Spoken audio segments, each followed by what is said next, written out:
How did my story start? Well, my drug and alcohol use started when I was about a teenager. I had a decent life growing up at first. Father got remarried to somebody who I didn't agree with at the time, and was pushed out of the family by certain family things, and started drinking. Started drinking before and after school. My addiction progressed slightly over the years. Started partying, got into music a lot, started playing a lot of music, and in the music scene, there was a lot of drugs and alcohol involved in that. Really, it was an off and on thing. It didn't get too bad probably until after I was diagnosed with schizophrenia, is when my drug and alcohol problem got real bad. In 2016, I was diagnosed with schizophrenia and schizoaffective disorder, and with that, they had me on a lot of downers, a lot of tranquilizers, as I used to call them. Had me drooling on myself and everything. And at the time, I had a newborn son who was only a few months old. During that time, I couldn't take care of him, being on the prescription medication.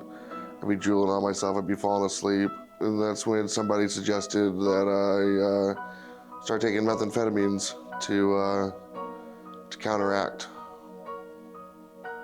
the tiredness and the sleepiness, so I could care for my son.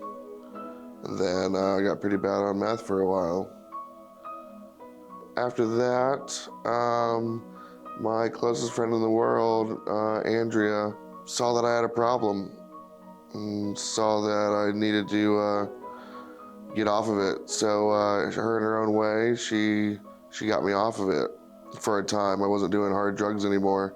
To the point of like physical harm. She would always threaten she'd break my nose if I put anything else up it. And that worked. That seemed to work for a while. But then Andrea passed away a couple years ago.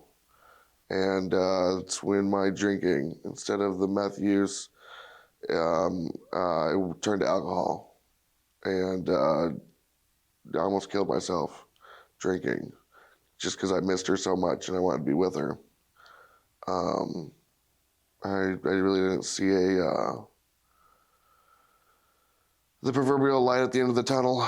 My best friend was dead and gone, and we had spent all of our years, whether it was traveling or doing anything else, we'd always meet up and tell each other stories, and I didn't have that time anymore to tell her any more stories.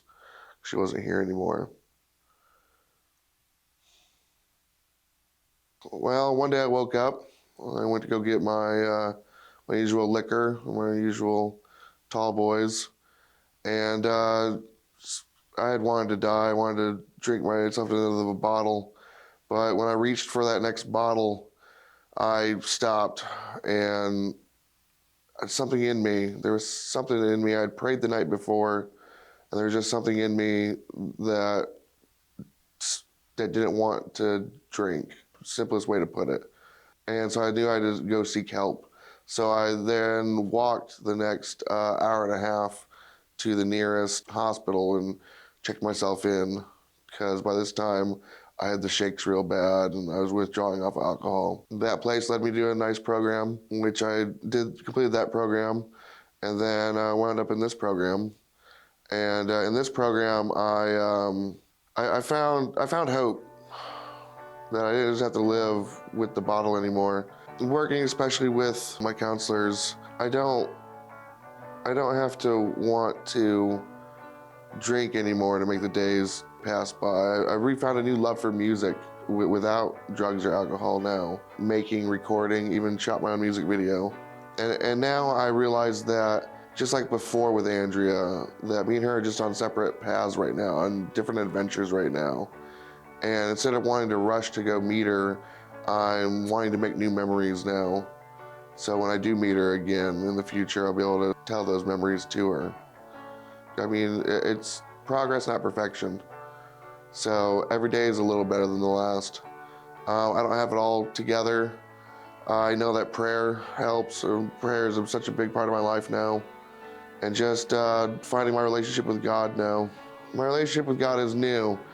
Actually, just quite recently went to a revival, and there I would have used to have called myself pagan and followed the pagan ways and everything. At this revival, I found a time and a moment to cry in front of God as I now know him, or as I believe he is, and to cry about Andrea, and then to cry that I had blamed God for my childhood, for the things that happened in my adulthood, for Andrea dying. And in that, asked him that if he could forgive that, and if he could draw close to me, if I could draw close to him. My relationship with God is new and in its infancy, but my prayer life is like no other. I pray about anything at any time, anywhere. I treat him like I've got him on like a friend on speed dial with unlimited minutes. You know, if it's on my mind, I'm praying about it, whether people realize that I'm doing it while they're around me or not, even. I've got a couple good friends that I've got a morning prayer session with, that where we can rehash everything that has gone on, you know, during the past day or past couple days, or anything that's been on our mind, or anything, and we can go in there and we can each, you know, say a prayer, you know, together, you know, asking for God's guidance or help, or even just to thank him, you know, for another day to battle our path and to fight on. So to sum up what my story means, if I could talk to my younger self, any of my younger selves, I would let them know that it does get better after seeking help. It does get better after putting in the work, and it can be done.